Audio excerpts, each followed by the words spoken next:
అదృష్ట రత్నాలయం జ్యువెల్స్ అదృష్ట రత్నం అష్టైశ్వర్యాలకు మహానిలయం.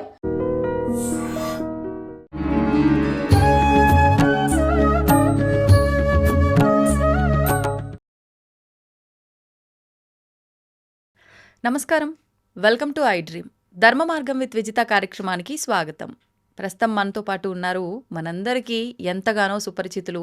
గత కొన్ని సంవత్సరాలుగా మనం వారిని ప్రత్యక్షంగా కలవకపోయినా కూడా పరోక్షంగా సోషల్ మీడియా ద్వారా వారి వీడియోల రూపంలో మన ఇంట్లో మనిషిలా మనం భావన చేస్తున్నాము. వారెవరో కాదండి, శ్రీవారి దాసుడు అనే ఒక ఇన్స్టా పేజ్ ద్వారా మనందరిలో కలిసిపోయి మన ఇంట్లో మనిషిలా మనకి ఎన్నెన్నో సందేహాలు మనకు వివరంగా మనకు ఎటువంటి అనుమానము లేకుండా, ఎటువంటి మళ్ళీ ఒక క్వశ్చన్ మార్కు తలెత్తే విధంగా లేకుండా మనందరికీ కూడా సమాధానాలు ఇస్తూ వస్తున్నారు.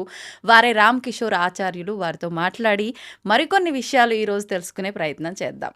నమస్కారం అండి. నమస్కారం అమ్మా. మనకి ఈ మాఘమాసంలో రథసప్తమి రాబోతోంది. రథసప్తమి అనగానే గుర్తొచ్చేది సూర్య భగవానుడి ఆరాధన. మనకు ప్రత్యక్షంగా కనిపించే దైవాలు ఎవరైనా ఉన్నారంటే సూర్యచంద్రులు.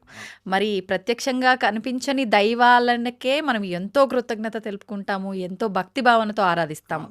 మరి కనిపించే దైవానికి ఇంకెంత చేయాలండి? చాలా చేయాలి. అండ్ విశేషంగా సూర్య భగవానుడు అనగానే ఆరోగ్య ప్రదాత. ఎంతో మంది ఇప్పుడు చూస్తున్నాము, ఆహారం వల్ల కావచ్చు, పరిస్థితుల వల్ల కావచ్చు, అనారోగ్యాల బారిన పడుతూ ఉన్నారు.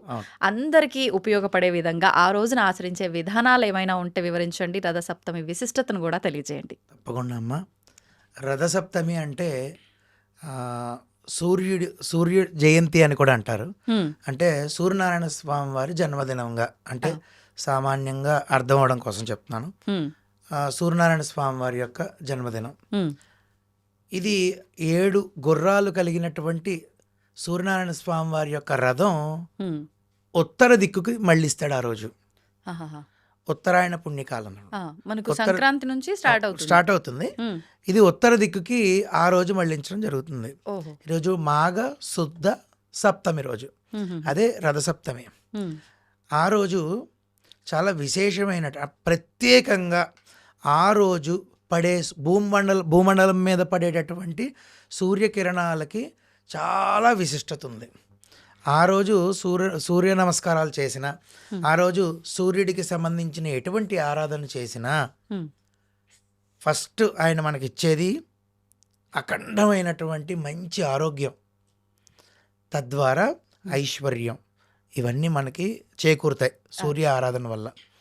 ఆ రోజు ఉదయాన్నే సూర్యోదయానికి ముందే నిద్రలేచి ఒక 7 జిల్లేడాకులు, 7 రేగుపళ్ళు, ఈ మనకు కంటికి కనబడదు, ఆ సూర్యనారాయణ స్వామి వారి యొక్క రశ్మి, ఆ కిరణాలు ఎక్కువగా బాగా పుచ్చుకునేటటువంటి ద్రవ్యాలు 2. ఏది? జిల్లేడు మొక్క, రేగు మొక్క.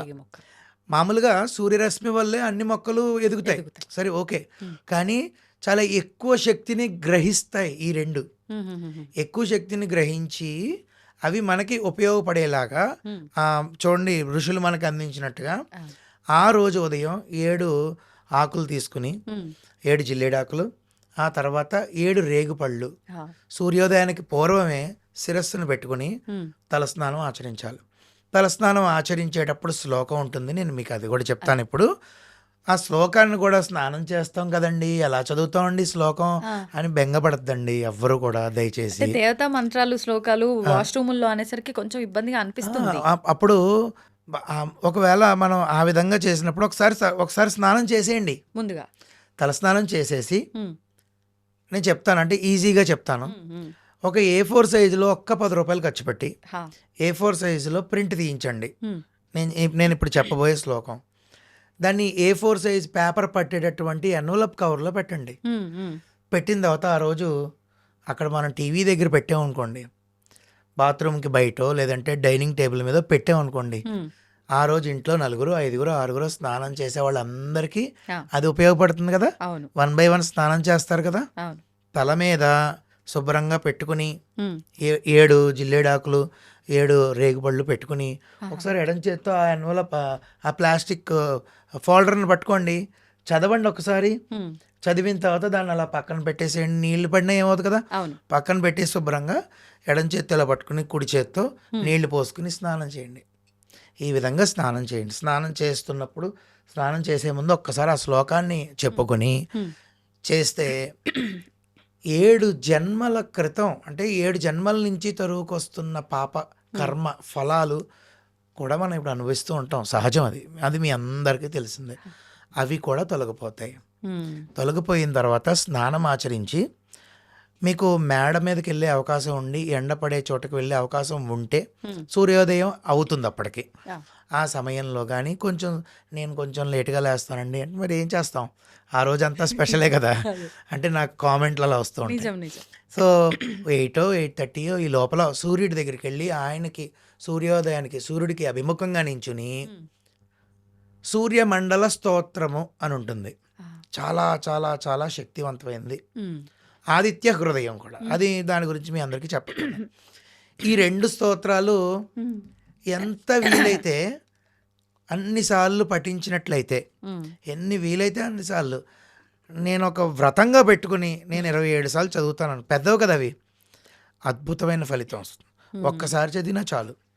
ఈ సూర్యమండల స్తోత్రము, ఆదిత్య హృదయము, ఈ 2 కూడా స్వామివారి ఎదురుగుండా కూర్చుని ఒక ఆసనం వేసుకుని కింద కూర్చోలేనంటే మళ్ళీ దాని గురించి డౌట్లు ఏమక్కల్లా, ఒక కుర్చీలో కూర్చుని ఆయన్ని చూస్తూ ఒకసారి ఆయనకి నమస్కారం చేసుకుని ఇవి చదువుకుని మంచినీళ్ళు తెచ్చుకుని స్వామివారికి సూర్యగ్రహానికి అంటే సూర్యనారాయణ స్వామివారికి అలా ఒక పళ్ళెంలోనో ఒక మొక్కలోనో పువ్వులు కొండి తులసి మొక్క దగ్గర ఇలాగ నీళ్లు చూపించి అలా అర్ఘ్యాన్ని విడిచిపెట్టండి. ఆడవారు కూడా ఎవరైనా విడిచిపెట్టచ్చు, తప్పకుండా చేయొచ్చు. అర్ఘ్యం విడిచిపెట్ట చదివి నేరుగా ఇంట్లో ఉన్న దేవుడి దగ్గరకో ఫోటోల దగ్గరకో కాదు, మెత్తగా ఆవు నెయ్యి వేసి బియ్యము ఆవు పాలతో శుభ్రంగా పరమాణం చేసి ఉడికిపోయినప్పుడు కాదు, ఉడుకుతున్నప్పుడు బెల్లం వేయకూడదు. స్టవ్ ఆన్లో ఉండగా ఎప్పుడు బెల్లం వేయకూడదు, విరిగిపోతుంది. ఆ స్టవ్ ఆపేయాలి. పాలల్లో బియ్యం ఉడికాయి బాగా, అది పరమాణంగా తయారైంది అని మనసుకు అనిపించినప్పుడు తెలుస్తుంది కదా, స్టవ్ ఆపేయాలి. ఓ 5 మినిట్స్ వదిలేయాలి ఆ గిన్నెని.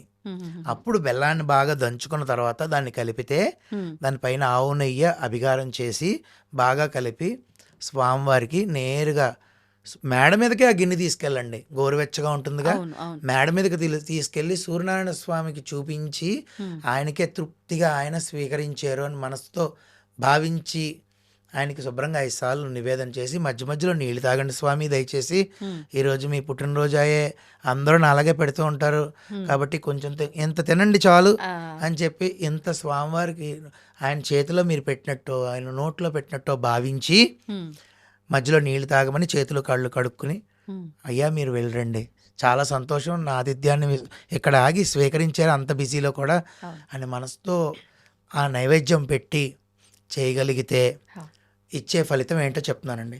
ఎంతోమంది చర్మ వ్యాధులతో బాధపడతారు, చర్మ వ్యాధులు తొలగుతాయి ఆ రోజు చేసే ప్రత్యేకంగా ఆ రోజు చేసే క్రియకి. అనారోగ్యాలు తొలగిపోతాయి, ఐశ్వర్యం లభిస్తుంది. ఎప్పుడైతే ఈ 2 వెళ్ళిపోతాయో ఆటోమేటిక్గా మనకి ఐశ్వర్యం అనేది వస్తుంది. కాబట్టి వీలున్న వాళ్ళందరూ కూడా రథసప్తమి నాడు ఈ విధంగా ఆచరించండి. ఎన్నిసార్లు చేయగలిగే శక్తి ఇస్తే స్వామి అన్నిసార్లు ఆ రోజు సెలవే. ఆదివారం స్వామికి ఇష్టమైన భానువారం సప్తమి 108 సార్లు చేయగలరా? సంతోషంగా కూర్చుని చేయండి. ఆ కష్టపడిన శక్తి ఉంటుంది కదా, మనం 108 సార్లు నేను ఆదిత్య హృదయం చేశాను అంటే ఇప్పుడున్న పరిస్థితులకి మాటలు కాదు. మరి దాని ఫలితం ఆయన కట్టబెడతాడు, ఆయన ఫలితం తీసుకొచ్చి మీకు ఇచ్చి తీరుతాడు. అంటే ఒక్కసారి చేసినా చాలు. నేనే అంటున్నా, సమయం ఉంది స్వామివారి కోసం నేను సమయాన్ని వెచ్చించాలి అని నేను అనుకున్నాను. చేసుకోవడమే, తృప్తిగా చేసుకోవడమే. చేసుకుని స్వామివారికి శుభ్రంగా అర్ఘ్యం విడిచిపెట్టండి. సర్వం శ్రీకృష్ణ అర్పణమస్తు, సూర్యనారాయణ దేవత అర్పణమస్తు విడిచిపెట్టేసేయండి అంతే. ఆ రోజు నియమాలు నిబంధనలు అంటే మామూలుగా దీక్షల్లో ఉండేలాగా ఉల్లిపాయ వెల్లుల్లిపాయ లేకుండా ఒక పూట భోజనం చేయడం, రాత్రి టిఫిన్ చేయడం, బ్రహ్మచర్యం పాటించడం, ఇది మామూలే. ఇవి చేసి ఈ విధంగా రథసప్తమి, దాంతోపాటు కుదిరితే సూర్యనారాయణ స్వామి వారి క్షేత్రాల దగ్గరలో ఉంటే వెళ్ళడమే. అందరూ క్షేత్రంకి వెళ్ళిపోయి చాలా ఇక్కట్లు పడి పాపం ఇబ్బందులు పడుతూ ఉంటారు. చాలా తక్కువ క్షేత్రాలు మీరు అన్నట్టు. పైగా అందరూ వెళ్ళడం వల్ల చాలా అక్కడ ఇబ్బందే. నేరుగా ఇందాక మీరు ఫస్ట్ ఒక మాట అన్నారు, నా దృష్టిలో కూడా అంతే. మాతృదేవోభవ, పితృదేవోభవ, ఆచార్య దేవోభవ, తర్వాత అతిథి దేవోభవ. వీళ్ళు నలుగురు దేవతలు మనకి. అవును. తర్వాత సూర్యచంద్రులు నేరుగా కనబడుతూ ఉంటారు. ఉంటారు. ఆయన ప్రతిదానికి సాక్షి ఆయనే. అవును. ఉదయం అంతా ఆయన అయితే సాయంత్రం ఈయన అనుకోవచ్చు, చంద్రుడు అనుకోవచ్చు. అంతే. కాబట్టి నేరుగా మేడ మీద కూర్చుని, లేదా మేడ లేదండి అంటే బాల్కనీలో కూర్చుని సంతోషంగా ఈ విధానంగా రథసప్తమి చేసుకుంటే చాలండి. జన్మానికి ఓ రథసప్తమి. చాలా చాలా అద్భుతంగా స్వామివారు మనల్ని చూసుకుంటారు. ఆ విషయంలో మాత్రం చూడక్కర్లేదు. ఒక్కసారి నేను ఆ రథసప్తమికి సంబంధించిన స్నానం చేసేటప్పుడు శ్లోకం ఏదైతే ఉందో ఆ శ్లోకాన్ని ఒక్కసారి విన్నపం చేస్తాను, అందరికీ కూడా ఉపయోగపడుతుంది. హరి ఓం శ్రీ గురుభ్యో నమః. నమస్తే రుద్రరూపాయ రసానాం పతయే నమః. అరుణాయ నమస్తేస్తు హరివాస నమోస్తుతే. యద్యజ్జన్మ కృతం పాపం మయా జన్మసు సప్తసు తన్మే రోగంచ శోకంచ మూకరీహంతు సప్తమి. ఏతజ్జన్మ కృతం పాపం యజ్జన్మాంతరార్జితం మనోవాక్కాయజం యచ్చ జ్ఞాతా జ్ఞాతే చ మే పునః. ఇతి సప్తవిధం పాపం స్నానాన్ మే సప్త సప్తికే. సప్తవ్యాధి సమాయుక్తం హరమాకం సప్తమి. శుభం. ఈ విధంగా ఈ శ్లోకాన్ని ఒక్కసారి చెప్పుకుంటే, అంటే ఇది ప్రత్యేకంగా స్నానం చేసేటప్పుడు చెప్పే శ్లోకం కదా. సో ఈ శ్లోకం చెప్పుకొని స్నానం ఆచరించి శుచిగా బట్టలు కట్టుకొని ఇంకేమీ లేదు, ఇంట్లో దేవుడి దగ్గర దీపారాధన చేసుకుని నిత్యంగా నేనైతే మేడ మీదకి వెళ్ళిపోతాను. వెళ్ళిపోయి శుభ్రంగా ఈ ప్రసాదం చేసుకుని మేడ మీదకి తీసుకెళ్ళి ఆయనకి నైవేద్యం పెట్టి ప్రశాంతంగా పారాయణం చేసుకుంటే ఇందాక మనం అనుకున్నట్టు చాలా చాలా మంచి ఫలితం వస్తుంది. విశేషంగా ఆ రోజు పడే సూర్యరశ్మికి ఒక స్పెషల్ ఉంది. ఆ స్పెషల్నెస్కే, అంటే ఆ యొక్క వైశిష్ట్యత కోసమే రథసప్తమి. అందుకని శరీరం మీద పడింది ఆ చర్మం నుంచి మొత్తం అంతా కూడా తెలిసి తెలియని రుగ్మతలు అన్నీ కూడా తొలగిపోతాయి. అంతా మంచి జరుగుతుంది. సర్వే జనాః సుఖినో భవంతు, సమస్త సన్మంగళాని భవంతు. సంతోషం అండి. అందరూ ఉపయోగించుకునే ఒక మంచి విధానాన్ని అయితే తెలియజేశారు, చాలా సులభంగా చేసుకునే విధానాన్ని. ధన్యవాదాలండి. ధన్యవాదాలమ్మా.